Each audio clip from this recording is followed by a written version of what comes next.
Well, hey AMD, here's what you wanted. Second video talking about your new CPUs when everything could have been covered in just one.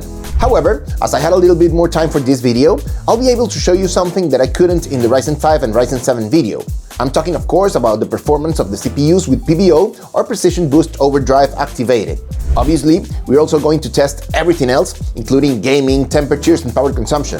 And perhaps the most interesting part that will help us make an important decision like buy or not buy, we'll talk about the prices of these CPUs, which are interesting, let's say. Before we begin, let's talk quickly about Intel because apparently the microcode update has already been released to fix all of their issues. This means that, unlike what I did with the Ryzen 5 and 7, where I left out the blue team, I should include them in the test now, right? Well, yes, but also no. And here the fault is entirely mine. I don't want to bore you with personal stories, but those who follow me on Instagram know that my father passed away a few weeks ago, and right now I have to travel to Los Angeles, where he lived, to finish resolving some things related to that. In fact, by the time you see this video, I'll have been there for several days. Unfortunately, Intel released the microcode just a couple of days before I had to travel, so it was impossible for me to do all the tests. However, I can tell you that, from what I could investigate, it seems that they were able to reduce the voltage spikes used by the CPU without losing a significant chunk of performance. I, again, didn't test it myself, but if this is true, well done, Intel. This is good news for absolutely the entire community, including, of course, AMD users, as it's in no one's interest for Intel to fail and for AMD to become a monopoly. So, what I can do is reaffirm the promise that I made in the last video, and that is to test the performance of the Ryzen 9000 with the Intel CPUs with the microcode activated, but when I return from my trip, not now. Alright, now let's get into the matter at hand. The new Ryzen 9s are two, as usual, the Ryzen 9 9900X with 12 cores and 24 threads, and the Ryzen 9 9950X top of the line with 16 cores and 32 threads. Just as with the Ryzen 5 and 7, the 9900X also lowered its TDP from 170 to just 120 watts. Meanwhile, the 9950X maintained the TDP of its predecessor, 170 watts. Finally, the CPU boost wasn't increased in any of the CPUs. That said, what we put on the test bench this time was obviously the 9900X and the 9950X and their predecessors, the 7900X and the 7950X. Okay, let's begin with the gaming tests. And if you weren't very happy with the performance increase of the 9600X and 9700X versus their predecessors, well, you won't be very happy now either, as the gains are also marginal that they could even be considered margin of error. And literally on average, the only increase we saw was in the 1% lows of the 9900X, and it was less than 1.2%. I don't want to fail to mention that in the review guide that AMD provided us, and this is a document where they give us their test results so we can compare, they achieved a slightly higher difference. This could be due to them using a 4090 in their tests, which is a more powerful graphics card than our 4080 and which stresses the CPU even more. Or it could be also due to a lack of optimization for these CPUs at the BIOS level. Honestly, I lean more towards the first option, since if we look at the 3D Mark benchmarks looking at the specific scores for the CPUs, the differences are indeed slightly higher, averaging a 6% improvement in the 9900X and 2% in the 9950X. With the curious case of TimeSpy, where the 9950X performed worse than its predecessor by almost 5%.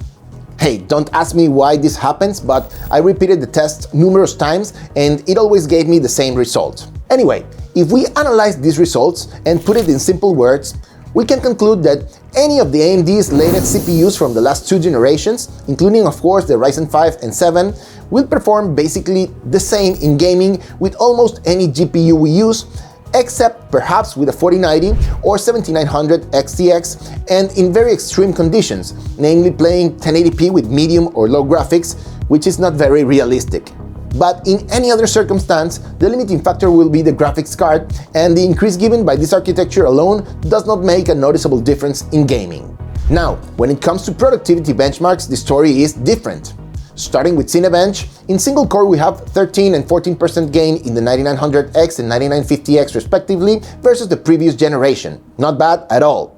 In multi-core, on the other hand, the difference is 13 and 8%. It is in Corona Renderer, however, where we see the biggest difference, as the 9900X takes a 20% generational gain and the 9950X a 15%. Meanwhile, in Blender, things also look good for the Ryzen 9000, having an improvement of 14% in the 3 scenes for the 9900X and an average 10% for the 9950X. In compression and decompression with 7-zip, the difference is more limited, although not negligible. And moving on to V-Ray, again, Ryzen 9000 CPUs shine, pulling out 23% and 20% versus their predecessors. Finally, in Geekbench, we average a 10% increase for both CPUs. Not bad at all. Definitely, and as expected, these Ryzen 9s are beasts for productivity. And if we add these to the improvements in temperature and power consumption, the truth is that they left me quite surprised. I know, I haven't really talked about that, so let's see the charts. Starting with the 9900X, we can see that the power consumption of this CPU is about 162 watts on average, which is about 18 watts less than its predecessor. Perhaps it's not such an impressive difference as the ones we saw with the Ryzen 5 and 7. But when we look at the temperatures, we realize that those few watts of difference added to the new 4nm Zen 5 architecture gives us an improvement of almost 18 degrees, making our CPUs have an average of 70 degrees during our tests versus the almost 88 degrees of the 7900X. Again, not bad at all. But what about the 9950X? This one shouldn't have a big difference since the TDP remained the same as the previous generation, right?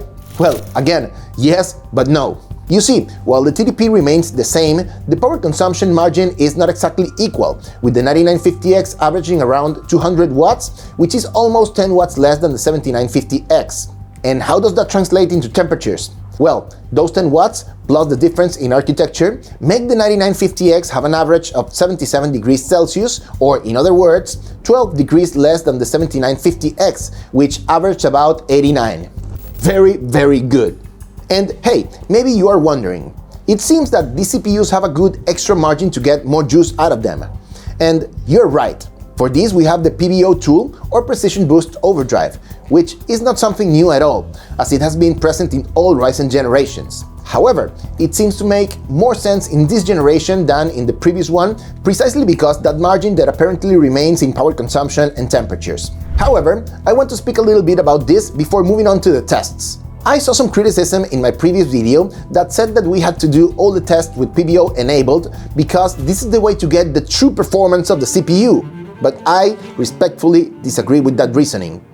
Well, I think it's important for you to know how the CPU performs with PBO enabled. There are several undeniable realities. First, the vast majority of users, especially those with CPUs like a Ryzen 5 or 7, are not going to activate PBO. In fact, I recently read a statistic that said that the majority of PC users, I don't really remember the exact number, so don't quote me on this, but the majority didn't even activate the XMP or Expo profile. Imagine if the average user is going to activate PBO. Hell no. Second, the only performance that is guaranteed by AMD is the one that comes out of the box from the factory.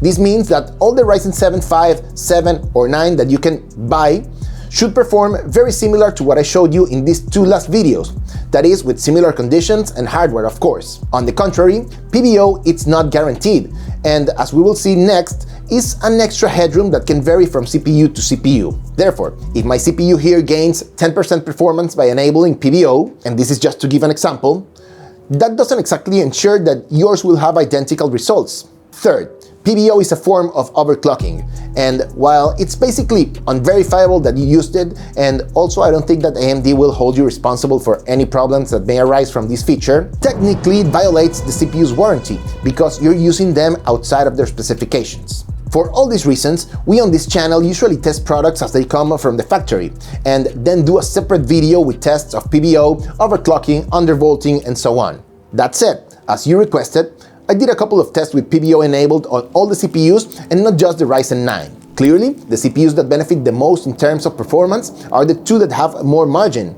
that is the Ryzen 5 and 7.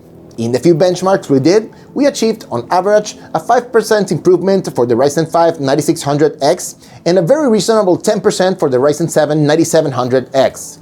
That being said, this doesn't come for free. Both the power consumption of these CPUs and their temperatures increased notably, and that increase doesn't correlate with the increase in performance. In the 9600X, we went from consuming less than 90 watts to an average of 122.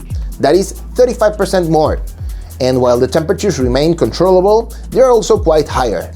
In the Ryzen 7, meanwhile, we went from consuming also less than 90 watts to 142, or what's the same, 57% more. And with the temperatures, is the same story. The Ryzen 9s, on the other hand, having higher TDP, the reality is that they don't have as wide as a margin as the other two CPUs.